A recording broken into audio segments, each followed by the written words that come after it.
নির্বাচনের মাত্র 2 দিন আগে ফ্যামিলি কার্ড, সমাজসেবা ফ্যামিলি কার্ডের মাধ্যমে 1222 টাকার পণ্য 1150 টাকায় বিক্রি করা হচ্ছে। এখানে জনগণকে বলা হচ্ছে 1550 টাকার মালামাল, কিন্তু আমরা নিজেরা হিসাব করেছি বর্তমান খুচরা রেট 1222 টাকা হয়। এখানে জনগণের সাথে প্রতারণা করা হচ্ছে। ফ্যামিলি কার্ডের দাম কম পাওয়া যাবে, মালের দাম 100 টাকা কাট নিছি, 1150 টাকা দিয়ে মাল নিছি।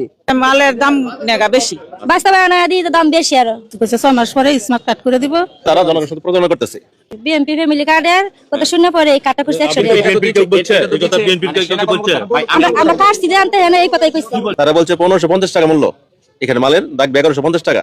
আমরা হিসাব করে দেখলাম এখানে মাল আছে আমাদের 1050 টাকা মাল আছে, 100 টাকা বেশি নিচ্ছে। বাল তো বাবা ঠকা হইছে ঘর। আমরা গরিব মানুষ, আমরা কলেজে পিছনে বাইরে আমরা প্রতি মানুষ, আমরা কামারি দিন নাইগা, হাত নাইগা, কামারি দিন নাইগা। যৌথ বাহিনী এবং হলো সরকারি প্রশাসন কর্মকর্তারা মিলে আমার মার্কেটে তারা বিনামূল্যে ত্রাণ দিতেছে এবং একটি ফ্যামিলি কার্ড দিতেছে।